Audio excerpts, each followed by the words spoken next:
hump day, time for Dirty Play. Hey y'all, Dirty Distaggio here, and real good response on the Dirty Bastard Town Hall 17 version, and those were the links there for those videos if you want to see any of the prior videos on this base. Now I got a real treat for you. This is a Town Hall 17 with 6 hero bases video, and the Vigilante has the perfect account which I'll be using. If you have 6 hero bases, you pass the test, because what makes this base solid isn't the tower levels. These can be zero. There can be no towers and this base will work. It's really about the interior building levels, and what you want is at least level 16 on everything. Okay, this is ideal for farming Here Be Monster G and H. Now this base design still works for Here Be Monster D, E, and F. I showed that in the last video. If you just happen to have lower level heroes and not very powerful heroes, like ordinary heroes for example. This is still all of the exterior base setup that you need to run. Now you need to put all of your buildings over here on this far side. You need to do this. This is basically a requirement. Because if a wave pops up here, you want that wave to clear all of these buildings. You don't want them to split off. You don't want them to partially clear your buildings. You want them to fully clear all your buildings. Then what's going to happen is they're going to angle in, and you're going to take that wave out. Then all future waves, the waves that come in, are not going to have any momentum. Now let's take a look at this account just so you can see. Now the highest level building on this account is actually the Guild Hall level 18. That has 45,500 hit points. You should always put your highest hit point buildings in these two corners. So here we got the Guild Hall. This is DirtyEU, by the way. This is an Empire guild. We have 6 guilds in the Empire, and they do the boss battle at 3 p.m., which is 1500 server time, and you just add the Vigilante, whose account I'm on right now, and donate 200 a week, and you're good to go. And they do have 5 slots open. It looks like they just unlocked a guild level here, and so feel free to apply to DirtyEU if that works for you. It's a European guild, but anyone can join it if this boss battle time works out okay for you. So thanks to DirtyEU for letting me ride on the old leader's account, the Vigilante.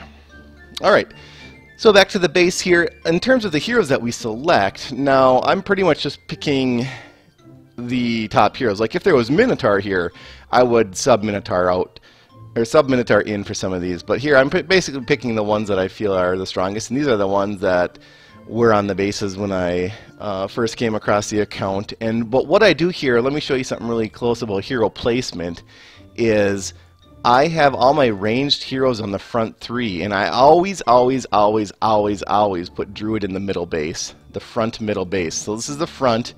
Let's call this the front opening. Your highest hit point building should be in the corner, and then when you get to your hero bases, you should put your ranged heroes, okay? And we'll just count Immortep because he floats as a ranged hero. So Immortep here, we're gonna put, that's a range. We're gonna AE range, and then we're gonna put Spirit Mage here. And then in the back we got Snowzilla on the corner, and we have Thunder God in the corner. And in the middle, I always put Pumpkin Duke if you have Pumpkin Duke. So Druid and Pumpkin Duke are basically always locked into these 2 center bases.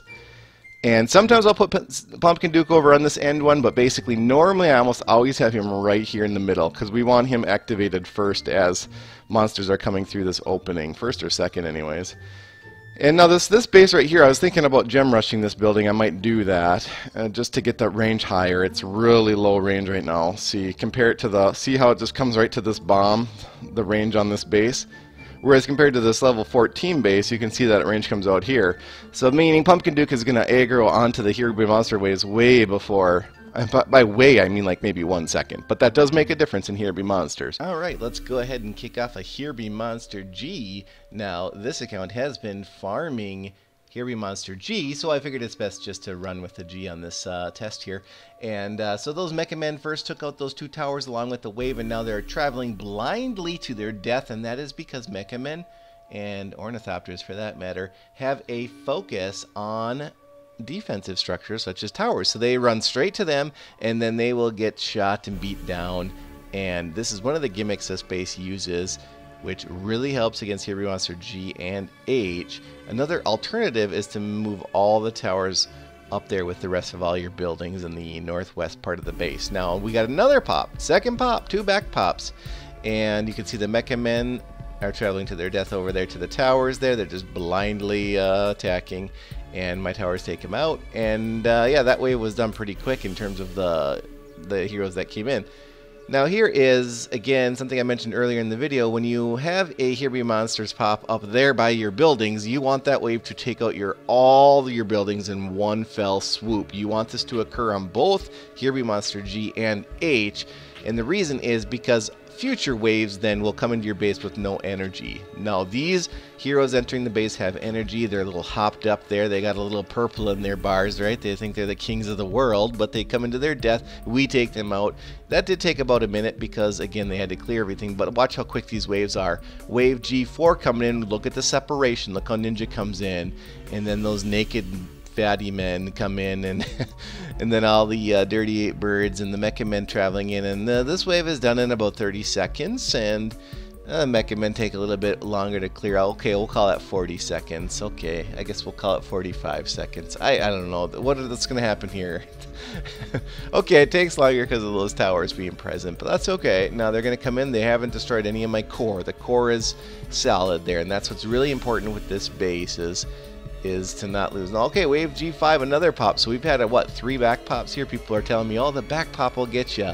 Well, we just had 3 of them. We cleared that back pop in 18 seconds. 18 seconds, and it's done.